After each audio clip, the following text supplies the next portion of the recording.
చాలా చక్కగా చెప్పారు డాక్టర్ గారు. అయితే డాక్టర్ గారు చాలా మంది ఈ ఫుడ్ తిన్న తర్వాత బిర్యానీ, హైదరాబాద్ బిర్యానీ చాలా ఫేమస్. ఫుడ్ తిన్న తర్వాత దాంతో పాటు సోడా అలాంటివి తీసుకోవడం అలవాటు ఉంటుంది. అది ఎంత డేంజరు? సో సోడా అంటే nothing but CO2 carbonated drinks ఉంటుంది. ఆల్రెడీ ఇప్పుడు నేను చెప్పాను ఇంతకుముందు స్మాల్ ఫ్రీక్వెంట్ మీల్స్ తీసుకుంటే రిఫ్లెక్స్, బర్నింగ్ తగ్గిపోతుంది. సో యాసిడ్ ట్రిగ్గర్ కూడా తగ్గిపోతుంది. బట్ సోడా ఇవన్నీ ఏంటంటే so they will distend the stomach immediately. Initially they will partly neutralize the whatever symptoms, but CO2 అనేది డిస్టెండ్ అయిపోతుంది stomach. So here we are want to reduce the content of the stomach. So reflex రాకుండా again distant కావడం వల్ల మళ్ళీ reflex రావడము. So stimulant లాగానే అయిపోతుంది. మంచిది కాదు. సో మంచిగా సింపుల్ అంటే అంటాసిడ్స్ దొరుకుతాయి. సో సోడియం ప్రిపరేషన్ అవి వాటి వల్ల ఏంటంటే ప్రిస్క్రైబ్డ్ అంటాసిడ్స్. సో మన దగ్గర ఓటీటీ మెడిసిన్ కూడా దొరుకుతాయి. సో అంటాసిడ్స్ వల్ల యాసిడిటీ తగ్గిపోతుంది. అసలు ఫుడ్ డైజెస్ట్ అయినట్లు అనిపించట్లేదు అన్నప్పుడు ఈ సోడాలు అవి తీసుకుంటూ ఉంటారు. మంచిది కాదు. వాటి వల్ల సో ఫ్రీ క్యాలరీస్ ఉంటాయి, సింపుల్ గా డైరెక్ట్ క్యాలరీస్ ఉంటాయి, ప్లస్ కార్బోనేటెడ్ డ్రింక్స్ కాబట్టి అవి ఇంకా యాసిడిటీ సిమ్టమ్స్ ఎక్కువ వేస్తాయి తర్వాత. షుగర్ అలాంటివి వచ్చే అవకాశం అనేది అంటే డైరెక్ట్ షుగర్ అవి. So any cool drinks so వాటిని ఫ్రీ క్యాలరీస్ అంటాం. So they won't have anything, simple calories. So ఒక బిర్యానీ ఎట్లా తింటే ఎంత వస్తుందో calories, so full of 1 cool drink తీసుకుంటే సేమ్ అంతే వచ్చేస్తాయి క్యాలరీస్, బట్ బ్లైండ్ గా లోడ్ అయిపోతాయి క్యాలరీస్.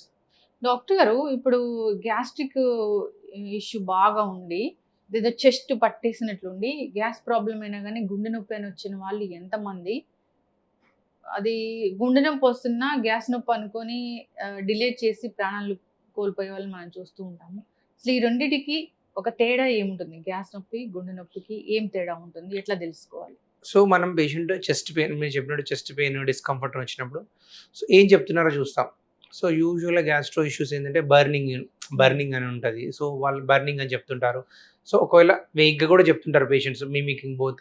సో ఏజ్ చూస్తాము. సో ఏమన్నా యాంటీ ప్లేట్లెట్స్ అంటే కొన్ని యాసిడిటీ ట్రిగ్గర్ మెడిసిన్స్ ఉంటాయి, అంటే పెయిన్ కిల్లర్స్ అట్లాంటివి ఏమన్నా చూస్తాము. సో గ్యాస్ట్రో ఇష్యూస్ అయితే ఇంతకుముందు కొద్దిగా గ్యాషెస్ కంప్లైంట్స్ ఉండడము, సో రిఫ్లెక్స్ వచ్చిన ఇంతకు మాట్లాడగా యాసిడ్ పైకి వచ్చిన అనిపించడము, సో ఇవి చూస్తాము. వాటితో పాటు కార్డియాక్ అయితే సో హెవీనెస్, స్క్వీజింగ్ పెయిన్ వస్తుంది. సో కొద్దిగా మోడరేట్ టు సివియర్ ఇంటెన్సిటీ ఉంటుంది. So stabbing type of pain ఉంటుంది. సో ఏజ్, షుగర్, డయాబెటీస్ ఉన్న వాళ్ళకి మోర్ ఆఫ్ కార్డియాక్ ఇష్యూ ఉంటుంది. స్వెటింగ్స్ వస్తాయి, దమ్ వస్తుంటుంది. సో ఎగ్జర్షన్ డిస్నే అంటే అంతకుముందు వాళ్ళు అంటే 2 floors 1 floor ఎక్కితే ఆయాసం వచ్చేది, ఇప్పుడు 1 floorకే వస్తుంటుంది. సో ఇట్లాంటివన్నీ చూస్తుంటాం. సో సివియర్గా ఉండడము, సో స్వెట్టింగ్స్ రావడము, ఎగ్జర్షన్ దమ్ము రావడము, సో ఇంతకుముందు ఎప్పుడైనా కాళ్ళ వాపులు రావడం, ఇవన్నీ warning signs for cardiac problem. So acidity వల్ల అయిన ప్రాబ్లమ్స్ అంటే సింపుల్గా గ్యాస్ రావడము, బర్నింగ్ రావడము, so relief with antacids, simple antacids వల్ల తగ్గడము.